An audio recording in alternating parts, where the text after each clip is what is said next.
Hospital సుఖీభవకు తిరిగి స్వాగతం.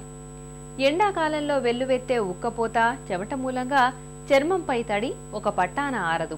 ఇలాంటి పరిస్థితిలో ఒళ్లంతా ఒకటే చెమట వాసన వస్తూ ఉంటుంది. చెమ్మగా ఉన్న చర్మంపైకి దుమ్ము ధూళి చేరడంతో చెడు బ్యాక్టీరియా వృద్ధి చెందుతుంది. దీంతో శరీరమంతా ఒకటే దుర్గంధం వస్తూ ఉంటుంది. రోజుకు 2 సార్లు స్నానం చేసినా, డియోడ్రెంట్లు, స్ప్రేలు కొట్టుకుంటున్నా కూడా చెమట వాసన వదలకుండా వేధిస్తూ ఉంటుంది. వేసవిలో చెమట వాసనను వదిలించుకునేందుకు ఏం చేయాలో, ఎలాంటి జాగ్రత్తలు తీసుకోవాలో ఇప్పుడు తెలుసుకుందాం. ఎండాకాలంలో చాలా మందికి చెమట చాలా ఎక్కువ పడుతుంటుంది. అయితే కొంతమందికి ఈ చెమట చాలా ఎక్కువ పడుతుంటుంది. వాళ్ళకి మనం హైపర్ హైడ్రోసిస్ అనే ప్రాబ్లం ఉన్నట్టుగా చెప్తుంటాం. ఈ హైపర్ హైడ్రోసిస్తో పాటు కొంతమందికి ఈ చెమటతో పాటు చాలా దుర్గంధం వస్తుంటుంది. దాన్ని బ్రోమ్ హైడ్రోసిస్ అంటారు. ఈ దుర్గంధం దాన్ని పూర్తిగా మన దుర్గంధాన్ని తగ్గించలేము. కాకపోతే ఆ దుర్గంధం ఎక్కువగా రాకుండా కొన్ని చర్యలు తీసుకోవచ్చు. ముఖ్యంగా ఈ వేసుకునే బట్టలు కాటన్ బట్టలు వేసుకోవడం మంచిది. చాలా వదులుగా ఉండే బట్టలు కూడా వేసుకోవడం మంచిది. ఆ వీలైనంత వరకు శరీరాన్ని తక్కువగానే కవర్ చేసుకోవడం మంచిది. తర్వాత తరచుగా స్నానం చేయటం మంచిది. ఈ దుర్గంధం మరి ఎక్కువగా ఉంటే తప్పనిసరిగా కొన్ని పర్ఫ్యూమ్స్ కూడా వాడాల్సి ఉంటుంది. తర్వాత చెమట ఎక్కువగా పట్టకుండా తగ్గించుకోవడానికి కూడా కొన్ని పౌడర్స్ ఉన్నాయి. అలాంటి పౌడర్స్ కూడా డాక్టర్ల సలహాతో వాడుకోవడం మంచిది. ముఖ్యంగా శరీరంలో ఈ కొన్ని భాగాల్లో చెమట ఎక్కువ పడుతుంటుంది. ఆ భాగాల మీద మరి ఎక్కువ జాగ్రత్తలు చూసుకోవడం చాలా మంచిది. ఆస్తమాతో బాధపడుతున్నప్పుడు ఇన్హేలర్ ద్వారా మందు పీల్చుకోవడం మనకు తెలిసిందే. అయితే ఇన్హేలర్ను వాడేటప్పుడు కొన్ని ప్రత్యేకమైన జాగ్రత్తల్ని తీసుకోవాలి అని చెబుతారు డాక్టర్లు.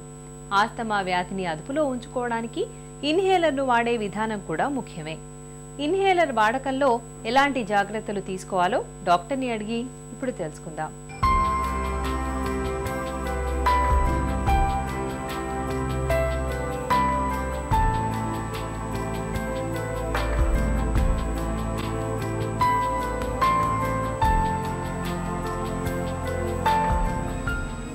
ఆస్తమా బాధితులు ఇన్హేలర్లను తప్పనిసరిగా వాడాలా? పర్టికులర్గా ఆస్తమాలో అయితే ఇన్హేలర్సే బెస్ట్ అండి. ఎందుకంటే there is a concept called targeted drug delivery. అంటే జబ్బు ఎక్కడుందో అక్కడే మనము డ్రగ్ని ఇవ్వడం అన్నమాట. సో ఇన్హేలర్స్ యూజ్ చేసినప్పుడు మనకి ఊపిరితిత్తులో ఆస్తమా ఉన్నప్పుడు అక్కడికే డ్రగ్ వెళ్తుంది. దానివల్ల మనకి ఎఫికసీ ఎక్కువ ఉంటుంది, సైడ్ ఎఫెక్ట్స్ తక్కువగా ఉంటాయి, అండ్ డ్రగ్ డోసేజ్ కూడా చాలా తక్కువగా ఉంటుంది అండ్ ఎఫెక్టివ్గా పనిచేస్తుంది. అందుకని పర్టికులర్గా ఆస్తమాలో మటుకు inhalers are the best treatment. Inhaler వాడకానికి ఊపిరితిత్తులు అలవాటు పడతాయంటారు, నిజమేనా? అది చాలా తప్పండి. ఊపిరితిత్తులు అలవాటు పడతాయి అనేది అది ఒక అపోహ మాత్రమే. యాక్చువల్గా ఆస్తమాలో ట్రీట్మెంట్ అంటే అది ఇన్హేలర్సే, దానికి రీప్లేస్మెంట్ లేదు. ఎన్ని మందులు మనం ట్యాబ్లెట్స్ అట్లాంటివి ఉన్నా కానీ అవి వర్క్ చేసేదానికి ఈ ఇన్హేలర్స్ వర్క్ చేసేదానికి చాలా తేడా ఉంటుంది. సో యాజ్ సచ్ ఆస్తమా ఉన్నప్పుడు మటుకు ఇన్హేలర్సే వాడాలి. ఆ ఊపిరితిత్తులు అలవాటు పడతాయి అనేది మటుకు అది తప్పు. I suggest to use only inhalers in asthma patients. Inhaler వాడుతున్నప్పుడు తప్పనిసరిగా స్పేసర్ వాడాలా? ఇన్హేలర్స్లో రకాలు ఉన్నాయండి. డ్రై పౌడర్ ఇన్హేలర్ అని, మీటర్ డోస్ ఇన్హేలర్స్ అని. మన డ్రై పౌడర్ ఇన్హేలర్స్లో డైరెక్ట్గా మనము ఇన్హేల్ చేసుకోవాల్సిందే రోటాహేలర్స్ నుంచి అట్లా. కానీ మన మీటర్ డోస్ ఇన్హేలర్స్కు మటుకు మనం స్పేసర్ ఉపయోగించవచ్చు. కాకపోతే అది తప్పనిసరిగా వాడాల్సిన అవసరం లేదు. అది పర్టికులర్గా చిన్నపిల్లల్లో లేకపోతే ముసలి వాళ్ళలో కోఆర్డినేషన్ లేని వాళ్ళలో అట్లా స్పేసర్ ఉపయోగిస్తే దానివల్ల లాభం ఎక్కువ ఉంటుంది.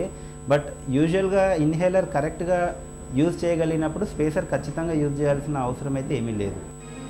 ఇన్హేలర్లో ఎంత మొత్తంలో మందు తీసుకోవాలన్నది ఎలా నిర్ణయిస్తారు? అది పేషెంట్ జబ్బు బట్టి ఉంటుందండి. యాక్చువల్గా there is step up therapy, step down therapy అని ఉంది ఆస్తమాలో.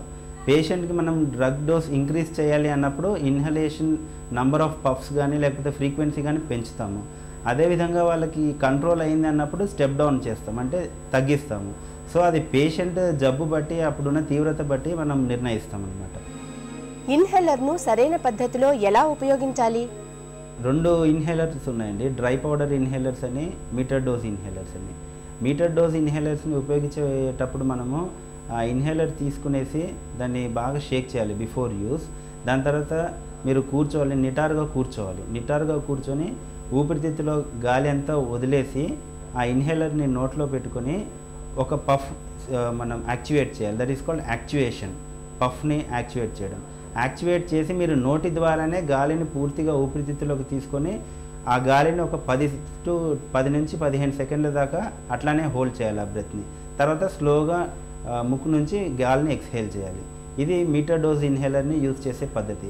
కాకపోతే చిన్నపిల్లల్లో లేకపోతే వృద్ధుల్లో వాళ్ళకి అంత కోఆర్డినేషన్ ఉండదు. అంటే యాక్టివేట్ చేసిన వెంటనే వాళ్ళు లోపలికి ఆ మందుని తీసుకోలేకపోవచ్చు, గట్టిగా ఊపిరి తీసుకోలేకపోవచ్చు. అట్లాంటి వాళ్ళలో మనము స్పేసర్స్ ఉపయోగించవచ్చు. అది స్పేసర్కి యాక్టివేషన్ పోర్ట్ ఉంటుంది, ఒక ఇన్హేలర్ పెట్టే స్లాట్ ఒకటి ఉంటుంది. ఆ స్లాట్లో పెట్టి దాంట్లో యాక్టివేట్ చేసి దాని ద్వారా మళ్ళీ